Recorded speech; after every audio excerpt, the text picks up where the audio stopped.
I took a deep breath, holding the small, trembling box in my hand. Emma, I said, voice firmer than I felt, I love you. Will you marry me? She blinked at me, tilting her head slightly, that polite smile I knew so well. Oh, she murmured. I don't think I can. The words hit me like ice water. You what? My voice cracked despite my attempt to stay steady. I'm sorry, she said softly. I can't. I'm not ready for this. Not like this. I swallowed hard, trying to smile. Right, of course. I understand. I tucked the box into my pocket, though it felt like a lead weight dragging me down.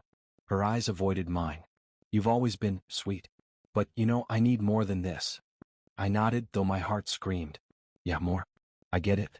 There was a pause, a silence filled with everything I didn't say. I wanted to tell her she had no idea what I was capable of, that one day she'd see. But the words died in my throat. I should go, she said, her voice gentle. She turned, walking away like nothing had happened. I watched her leave, my chest tight, every step she took cutting into me. I sank onto the bench near the fountain, hands shaking. A friend, Mark, appeared, raising an eyebrow. Hey, you okay? I saw, Yeah, fine, I muttered, forcing a laugh that sounded hollow. Just tired, I guess. Mark frowned but didn't push. You sure? I nodded, staring at the water. Yeah, I'm fine. But I wasn't.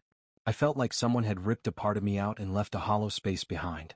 Later, at home, my younger brother, Leo, nudged me. You've been quiet all evening. What happened? I let out a bitter laugh. You really want to know? He nodded. Of course I do. You never lied to me. I looked away, words catching in my throat.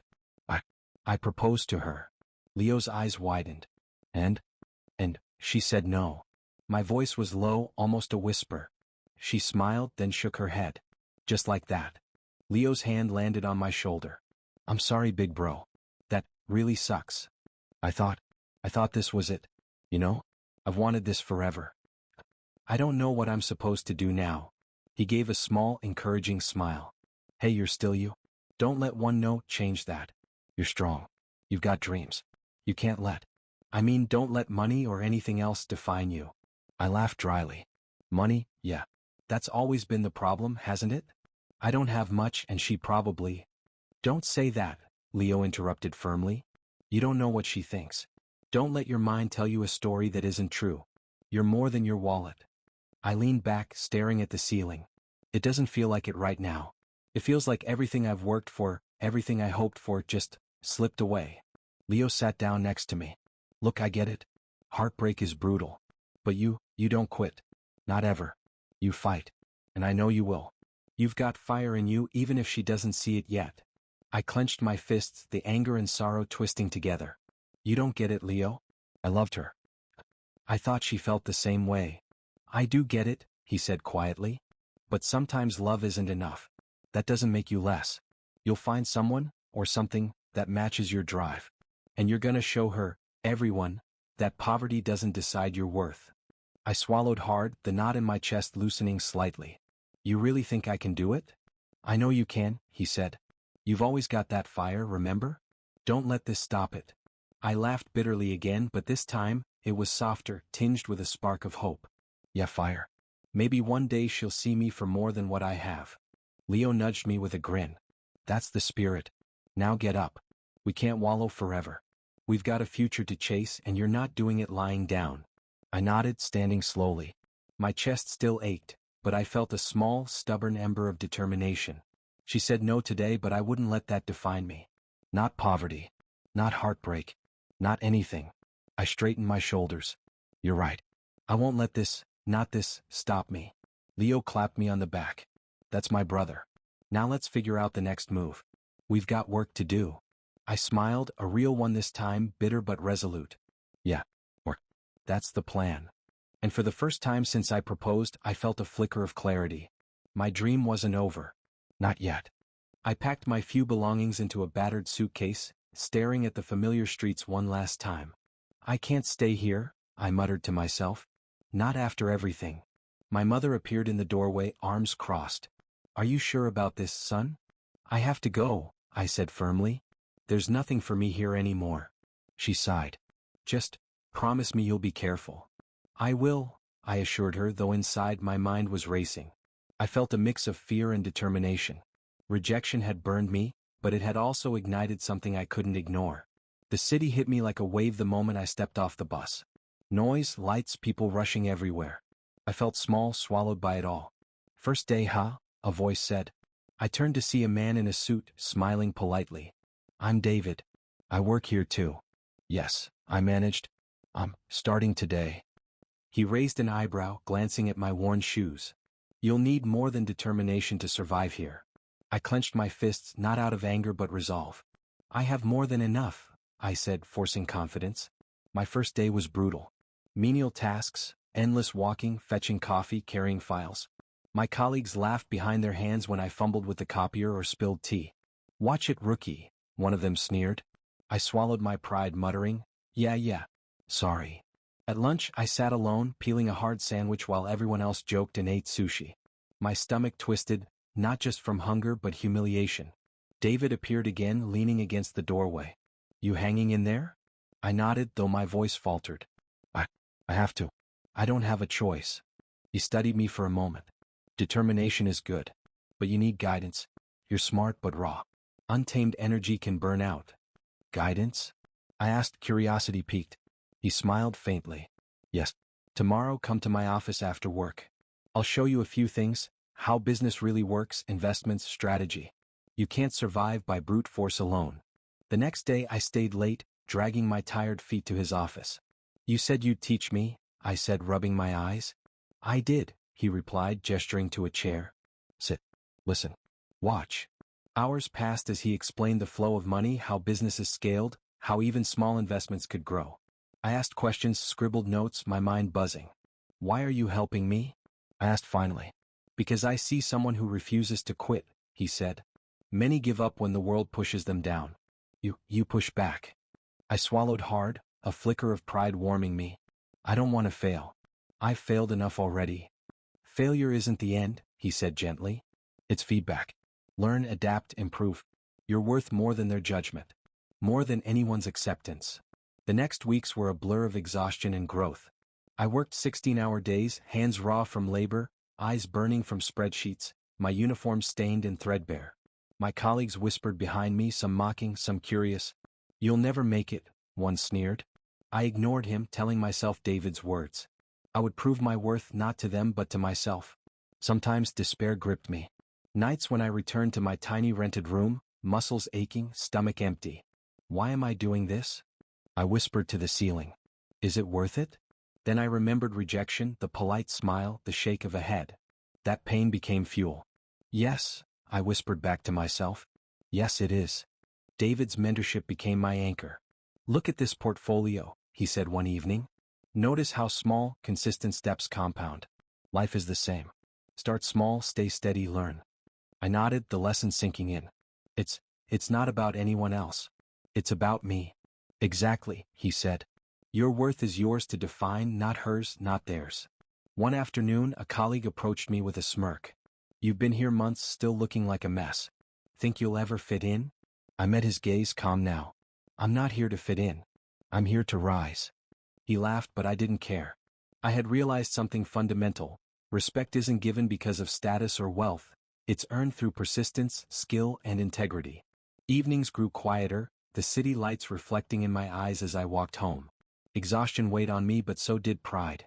I wasn't the boy who had begged for acceptance.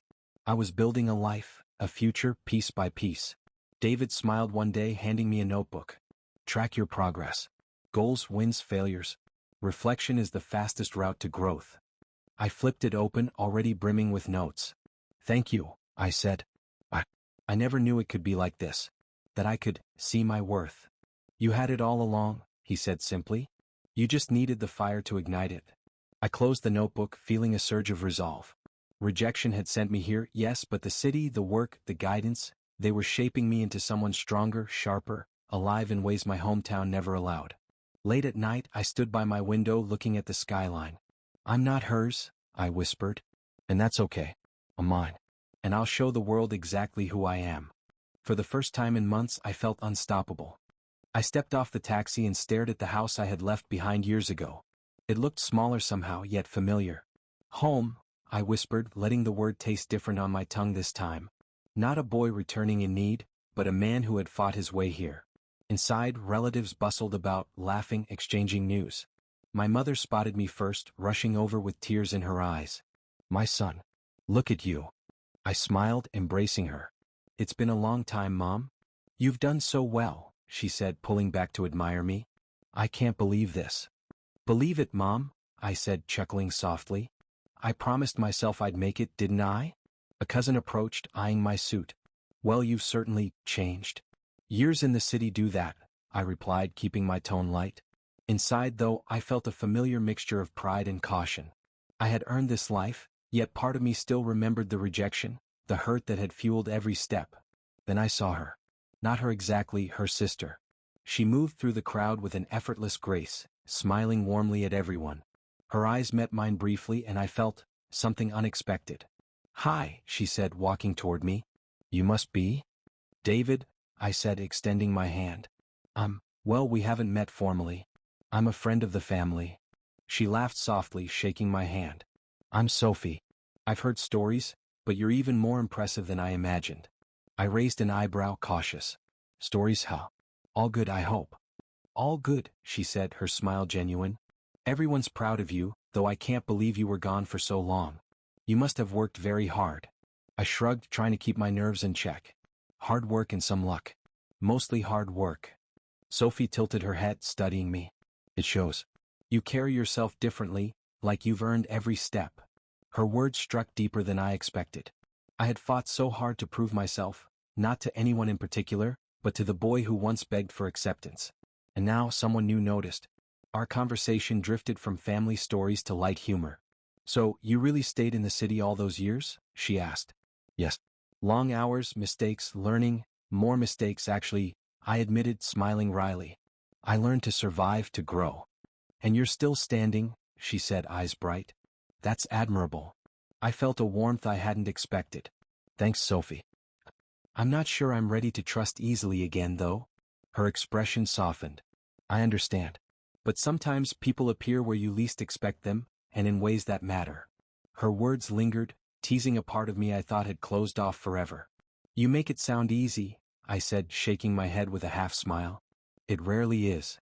She laughed, a sound that made the room fade around me. "Maybe not easy, but worth noticing." I cleared my throat, regaining composure. "Family gatherings are always tricky. Politics, expectations." "Don't worry about that," she said kindly. "Just enjoy the moments you've earned. You've worked hard for this life, you deserve to savor it." Her sincerity disarmed me. I realized then that this wasn't about proving myself anymore. It was about opening myself to something new, something unexpected.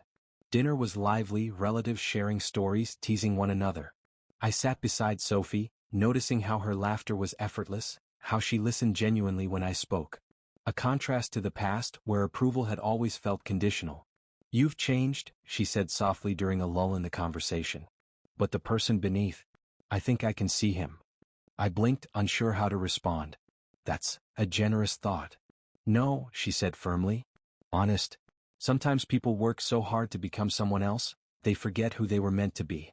You haven't." Her words touched a chord. All those nights in the city, fighting despair, humiliation, exhaustion, they hadn't erased me. They had refined me. And maybe, just maybe, they had led me here. As the evening wore on, I caught my reflection in a window. A man shaped by hardship, by ambition, by rejection. Yet something about Sophie's presence made the pain feel distant, lighter. When the gathering wound down, she leaned close. "It was lovely meeting you properly, David. I hope this isn't the last time we talk." "I hope not," I said, and for once my heart didn't flinch at hope. I left the house later that night, walking through streets that had once felt suffocating, now welcoming. I realized something profound. Opportunities, and love, often come in forms we never anticipate. Pain had pushed me away once, but fate had a strange way of opening doors I didn't even know existed. I whispered to the night, "I won't let fear hold me again. Not now. Not ever." For the first time in years, I felt the possibility of a future that was mine to claim, both in ambition and in heart. I saw her before I saw Sophie. My childhood crush, Emma, stood near the doorway, scanning the room. The polite smile she once wore was now edged with curiosity, maybe even a hint of disbelief. I cleared my throat and approached slowly. "Emma, I said, keeping my tone light, casual. It's been a while. She glanced at me, eyes widening for just a fraction of a second. David, you've changed. I guess city life does that, I said, letting a small, controlled smile play on my lips. You look, well, exactly how I remember. Her lips twitched, almost a smile. You sound confident. I've had to be, I said simply. Life teaches you quickly. I spotted Sophie across the room, laughing at a relative's joke. My chest tightened unexpectedly, but I reminded myself, focus. I would tread carefully, not reckless. Guilt pricked me sometimes, but I had learned that desire could coexist with strategy. Mind if I join you? I asked Emma, motioning to the space beside her. She hesitated, then nodded. Sure. We talked about small things at first, family, the changes in the neighborhood. I made sure to drop subtle hints of my success, my suit, the watch, the city anecdotes, but nothing overt. I wanted her to notice, yes, but not to feel confronted. You really went far, she said almost offhandedly. I didn't expect you to make it. I let a quiet chuckle escape. Neither did I at first. But I had to. Nothing else would have worked. Her eyes flicked to Sophie for a moment, then back. She's happy, isn't she? Yes, I said carefully. She has a light about her. You can see it in her eyes. Emma studied me for a beat. And you, what do you feel? I smiled faintly, masking my inner turmoil. I feel that life has a strange way of balancing things. Sometimes you lose what you thought mattered, only to find what truly does. A quiet tension settled between us, weighted with the past and the present. I knew every word, every glance was noticed, not just by her but by Sophie as well. Later Sophie joined us. David, I was looking for you, she said warmly. You've been talking to Emma the whole time. Just catching up, I said smoothly. Old friends. She smiled, but her gaze lingered on me. I like seeing you like this, confident, at ease. I felt my chest tighten. It's taken years to get here. I've learned to navigate carefully. Her eyes sparkled with curiosity. Careful about what? I shrugged, leaning back slightly. About life, about people, about making mistakes I can't take back. She nodded, thoughtful. That's wise. Not many learn that early. The room felt charged now. Every laugh, every casual comment, every small movement seemed amplified. Emma watched me with a subtle wariness, Sophie with genuine interest, and I was caught in the middle, balancing desire, guilt, and a whisper of revenge I refused to acknowledge openly. During dinner, I made small gestures, holding doors, offering chairs, sharing stories that subtly highlighted my journey without arrogance. I caught Emma's glance more than once, and I could see the faint recognition in her eyes. The boy she dismissed had become a man she hadn't imagined. Sophie leaned close during a pause. You've changed more than I realized, she said softly. Yes, I said quietly, letting a hint of something unspoken linger. Some changes are necessary. She smiled, and I felt a pull I hadn't expected. My plan was always careful, strategic, but emotion has a way of creeping in, twisting even the most precise intentions. After dinner, Emma pulled me aside. David, I have to ask, are you trying to prove something? I met her gaze evenly. Perhaps. But not what you think. What then? She pressed. I let a quiet smile form. I'm showing that some doors close for a reason, and some paths open when you least expect it. Her expression shifted, pride mingling with something softer. I see. I suppose I underestimated you. I'm aware, I said, voice steady, and I'm aware that life is full of surprises. For everyone. Sophie returned, gently taking my arm. Shall we step outside? The night is lovely. I glanced at Emma, catching the subtle flicker of something in her eyes, a mixture of curiosity and reflection. Then I turned to Sophie, feeling the warmth of her hand, the spark of connection that wasn't burdened by the past. As we walked into the cool night air, I whispered quietly, more to myself than anyone else, opportunities and love often come when you least expect them. I realized then that this wasn't just about strategy or revenge. This was about balance, choosing carefully, feeling honestly, and navigating the tangled paths of desire and morality. And for the first time in a long while, I felt that I could do both. Succeed in business, command attention, and perhaps, quietly, let my heart find a place to rest. I found myself waiting for Sophie every evening now. Even simple conversations felt like discoveries. Her laugh, the way her eyes lit up when she told a story. You really remember every little thing? She asked one afternoon, tucking a strand of hair behind her ear. I try, I said with a grin. Memory's one of the few things I've kept sharp. She laughed, a sound that made my chest warm. And yet, you still managed to surprise me. I like surprises, I admitted, feeling a thrill I hadn't felt in years. Life's too short to be predictable. She leaned back, smiling softly. I think you've learned that the hard way. Yes, I said quietly, remembering the nights of exhaustion, rejection, and struggle. But some lessons are worth every hardship. Her gaze lingered on me and I felt a tug at my heart. You've changed so much, she whispered. I can see it in the way you carry yourself, and the way you care. I've had to, I said, keeping my voice steady. But it's not all about me anymore. Her eyes softened, and for a moment, everything outside that room seemed to fade. The world narrowed to her smile, the sound of her voice. I'm glad you're here, she said. We shared quiet moments, conversations stretching into hours. Sometimes we just walked in the garden, sharing thoughts too personal for anyone else. Do you ever think about the past? She asked one evening, brushing leaves off her coat. All the time, I admitted. But it's not the past I dwell on, it's how it shapes what comes next. She tilted her head. You mean, lessons, growth? Exactly, I said. And people, how they affect us even long after they're gone. Her gaze shifted for a second toward Emma, who had entered the room quietly. I caught the flicker of recognition, that subtle awareness. Emma watched me now, curiosity in her eyes, a shadow of something else I couldn't quite name. I felt a strange mix of satisfaction and guilt. Part of me wanted Emma to notice my transformation, to feel a twinge of regret. But another part of me wanted to protect this fragile joy I shared with Sophie. Life has a strange way of balancing things, I said quietly to myself. Sophie reached for my hand without thinking, her warmth searing through me. You know, she said softly, I feel like I can talk to you about anything. You listen, really listen.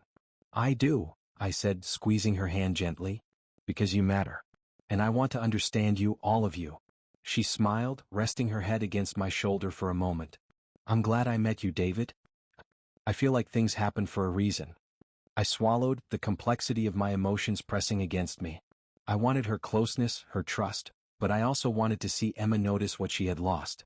It was a delicate balance, walking between desire and subtle revenge.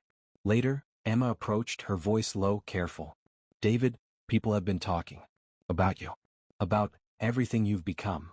I raised an eyebrow, feigning casualness. Oh, and what are they saying?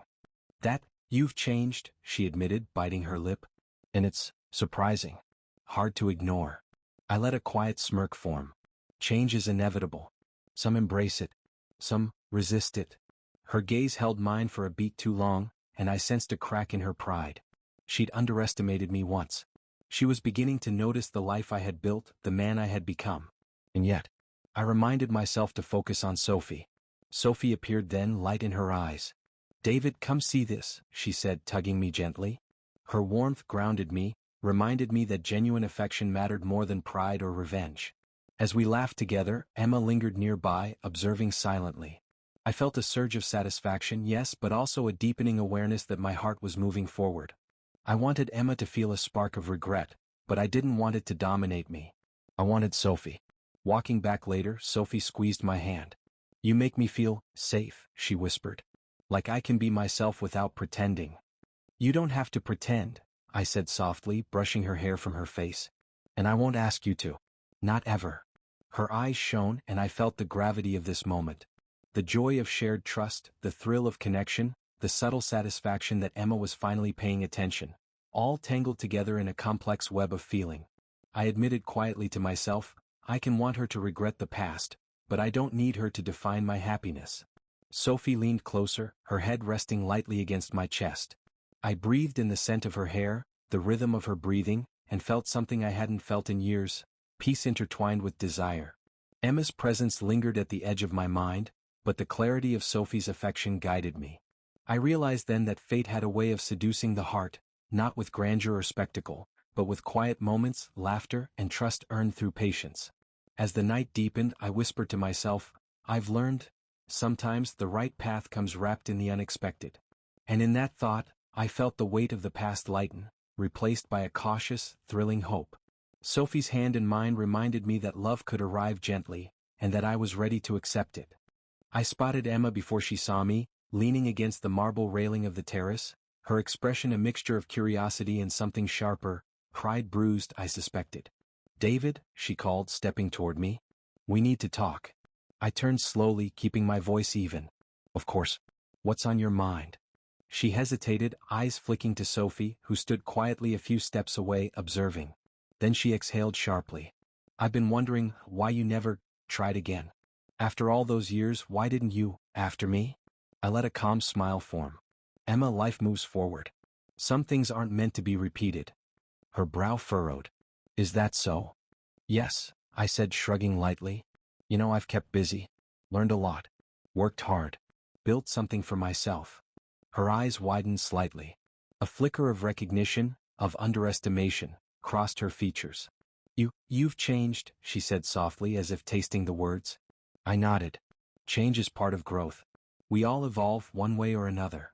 Emma stepped closer, lowering her voice. But I thought I knew you. I didn't expect this. I met her gaze evenly. No one expects the fire that comes from being underestimated. Not everyone gets the chance to see what someone's truly capable of. She paused, blinking. So, you never regretted me? I exhaled slowly. Regret? Life doesn't leave much room for that. You either learn, move forward, or you stagnate. Emma's lips parted, her pride bristling. So all those times, all those moments I dismissed you, it didn't matter? I let a quiet smile linger. It mattered only in the sense that it taught me. I wouldn't be here, standing strong, if it hadn't. Her eyes darted to Sophie again, who remained a silent observer, and I could almost see the internal reckoning.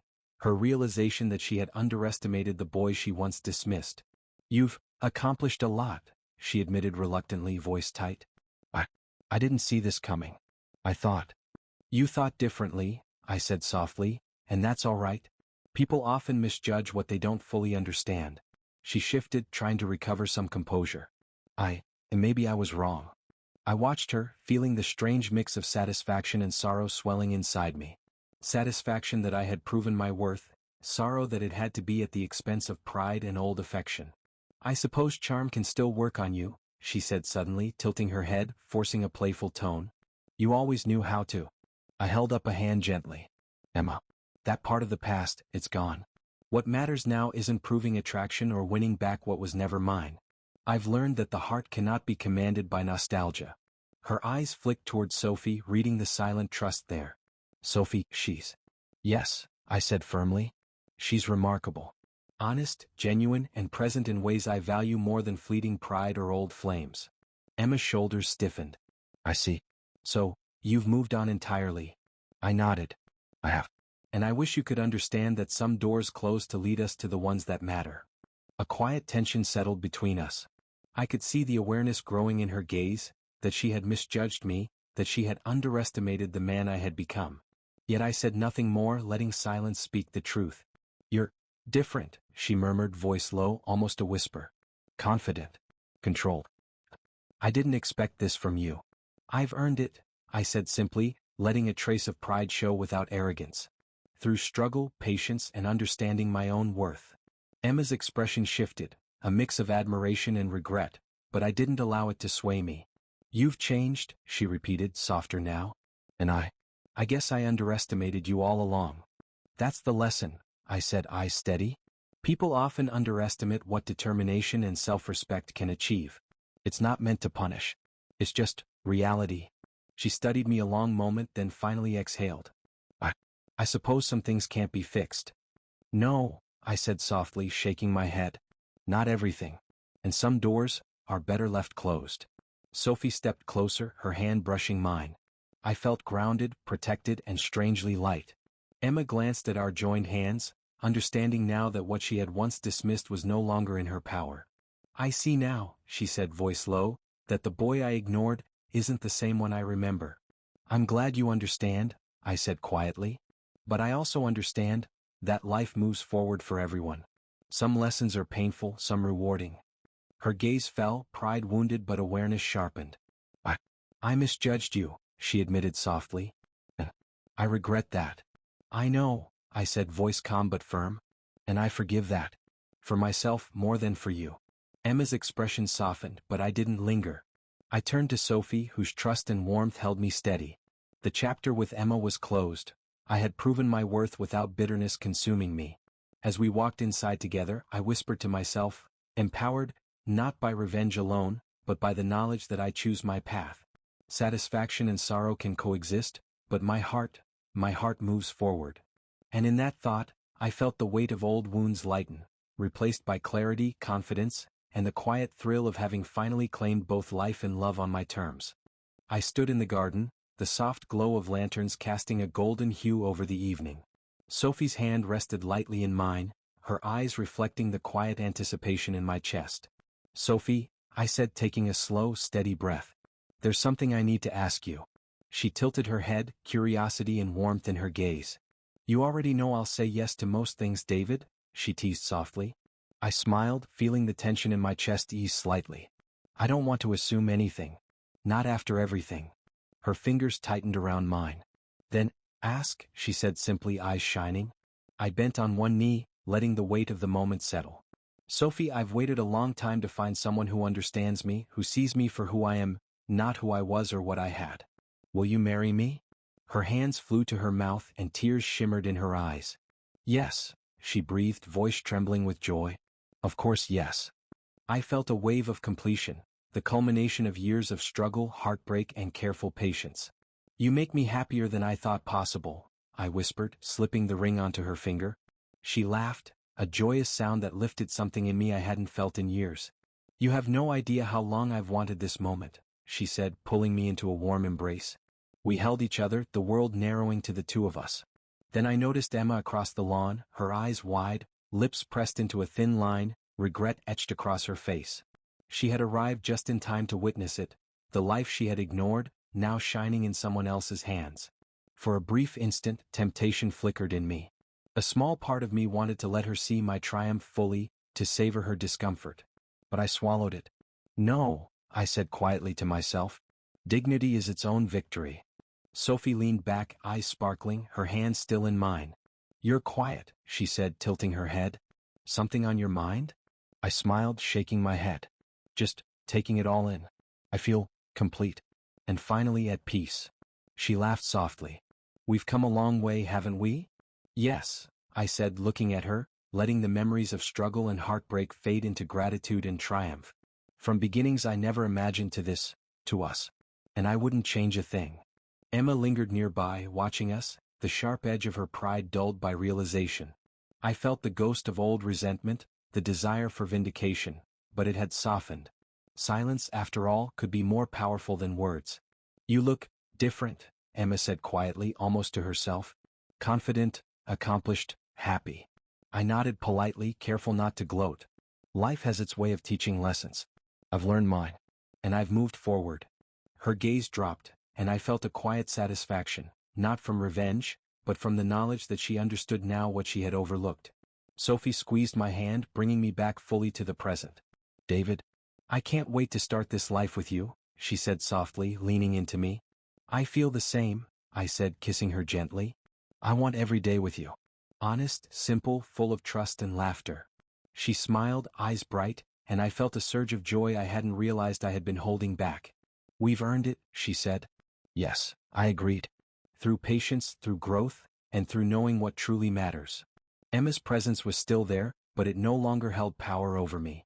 I could see the regret in her eyes, yes, but it was her lesson, not mine to act upon.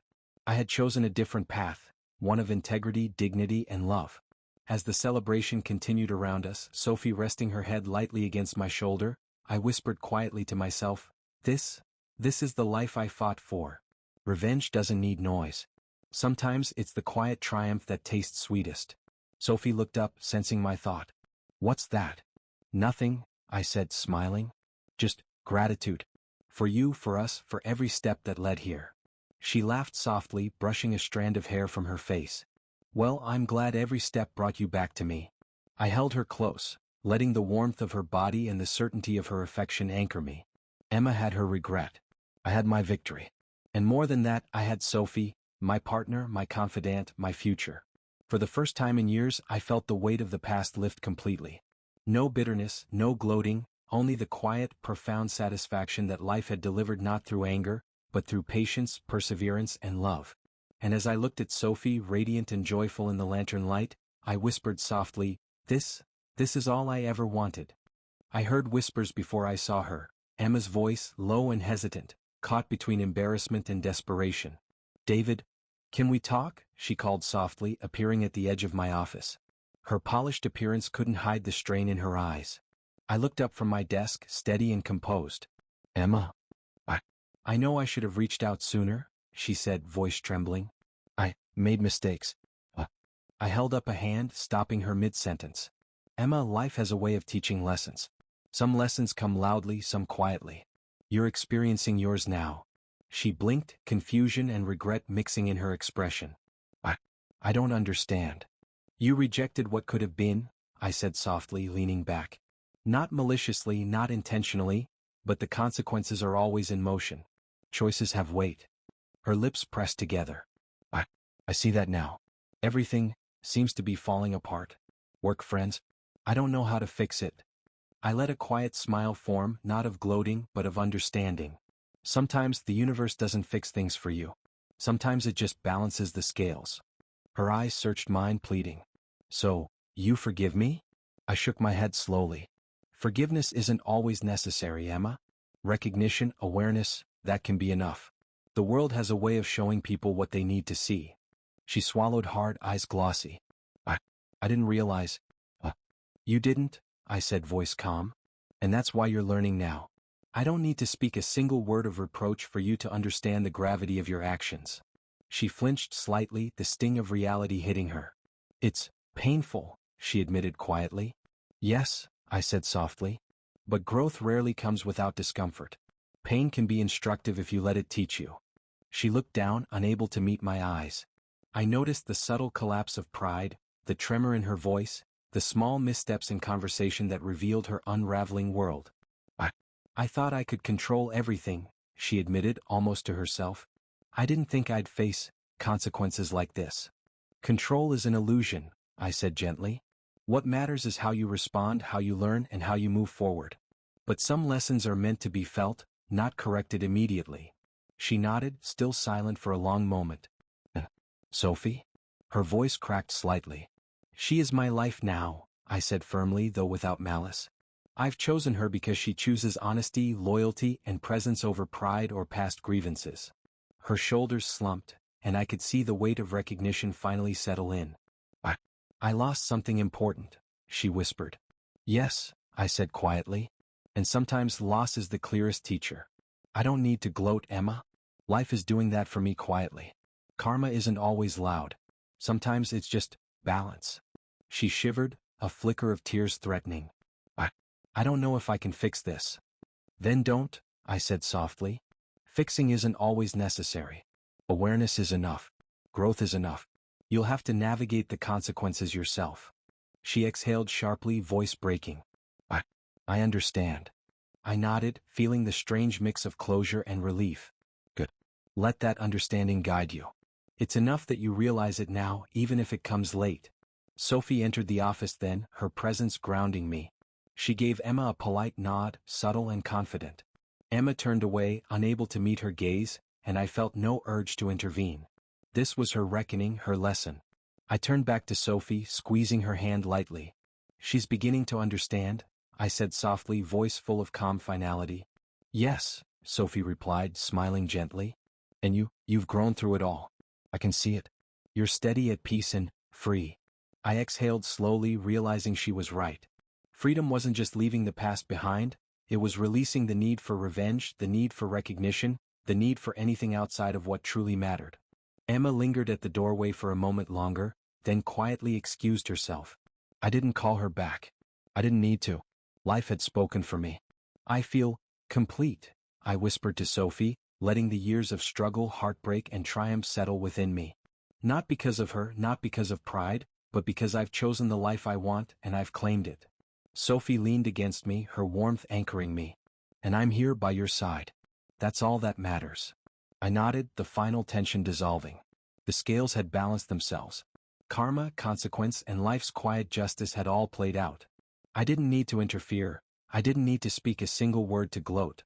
I realized then, fully and finally, that silence could be the most satisfying form of triumph. Letting life teach its lessons was enough. Letting love, loyalty, and presence define my happiness was enough. As the office lights dimmed and the city hummed beyond the windows, I felt the last weight of the past lift. Emma's regret was hers to bear. My life, my choice, my peace. It was mine, complete and beautifully unshakable. I whispered to myself softly, almost reverently, balance is enough. Life has done its work. I can finally rest. I sit in my office overlooking the city, the skyline glittering like a promise fulfilled. Sophie leans back in her chair, casually reviewing some notes, her presence as grounding as the sunrise. "Do you ever look back?" she asked quietly, glancing up at me. "Sometimes," I admitted, eyes tracing the horizon. "To remember where I came from, what I endured, and how far I've traveled." She smiled softly. "It's remarkable. You've truly built something from nothing." I chuckled lightly. From nothing, and heartbreak. The rejection I faced, the people who doubted me, the nights I questioned if it was worth it, it all mattered. It shaped me. Sophie nodded, leaning closer. "And now, I said, voice steady, "I have everything I need. Wealth, respect, love, but more than that, perspective. I know my worth and I've earned the right to peace." She reached for my hand, intertwining her fingers with mine. "I love seeing this version of you. Calm, confident, whole." I squeezed her hand, feeling warmth spread through me. "I love you," I whispered, softly but firmly. "You've been part of this journey in ways words can't capture." She laughed gently, shaking her head. "You always make everything sound profound." I smirked. "Life's been profound. You've reminded me that love can arrive quietly in unexpected forms, and it's worth everything when it does." Her eyes sparkled and I felt a swell of gratitude. We sat together in comfortable silence for a moment, the city alive beneath us, the hum of ambition and opportunity echoing our past struggles. Then my thoughts drifted to Emma, my childhood crush, now a distant figure in my past. I remember her face when she first witnessed Sophie and me together. Pride, regret, curiosity, all mingled into something I no longer felt compelled to satisfy. "She's moved on, right?" Sophie asked, sensing my thoughts. "Yes," I said quietly. "In her own way. But I've moved further. No bitterness, no gloating. Only the quiet satisfaction that life balanced itself." Sophie raised an eyebrow. "Karma, then?" I smiled faintly. "Karma, patience, perseverance. The right combination of self-worth and timing. I don't need to intervene. The universe has its way of teaching lessons." She leaned against me, her shoulder brushing mine. "I'm glad you found your peace without losing yourself to resentment." "I think that's the hardest part," I admitted. "To let go of old wounds, to transform pain into drive, and to recognize that some victories are silent." Her hand found mine again. "Silent victories. I like that." I laughed softly. "It's the only kind that lasts. No one can take them away, no one can diminish them. They're yours alone." We spent the day discussing plans for our life. Business expansions, travel, philanthropy. Every word, every decision felt deliberate. Sophie's presence reminded me that love, when rooted in honesty and trust, could be as empowering as ambition itself. Later, I received a call from a former colleague, someone who had once doubted me relentlessly. "David, I hear you've really made it," he said. "I underestimated you." I smiled quietly, feeling no anger. People underestimate until they observe. It's natural. I've learned not to take disbelief personally. "And Sophie?" he asked tentatively. "She's my partner, my strength, and my life. Everything I wanted beyond success, I've found in her." There was a pause. "You've really won, haven't you?" "Yes," I said simply. "And the remarkable part is, winning doesn't always look like triumph over others. Sometimes it's winning over yourself. Learning to value your worth and embrace love when it comes quietly." I hung up and looked at Sophie, her eyes curious. "Life has a strange way of proving itself," I said. "It does," she agreed. "And you proved more than anyone could have imagined." I nodded, reflecting. I remember the boy I was, the one crushed by rejection, poor and unsure of himself. I can see him clearly and I'm grateful. Grateful for the heartbreak, the struggle, the long nights of doubt. Every step was necessary to reach this life. Sophie rested her head against my shoulder. "And now," I said, letting my gaze sweep the city lights, "I live a life of my choosing.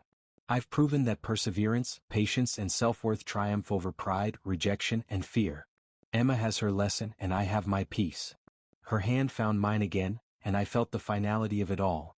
The end of longing, the closure of old wounds, and the quiet joy of life built deliberately without haste or malice. I whispered softly to myself, almost reverently, this is the life I dreamed of.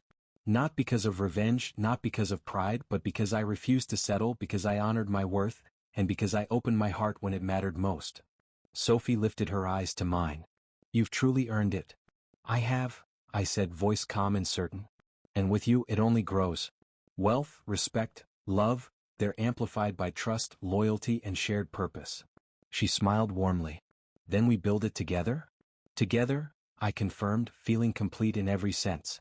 The future I've built with love, patience, and resilience. A life earned honestly, lived fully, and shared with the one who matters most. As the city lights sparkled beneath us, I realized that I was free, from doubt, from old wounds, from expectation. Every setback, every heartbreak, every struggle had led me here. And now, watching Sophie, witnessing life balanced and fair in its own quiet way, I knew one truth above all. Perseverance, self-worth, and patience always triumph. And this time the victory was mine to live, fully and without compromise.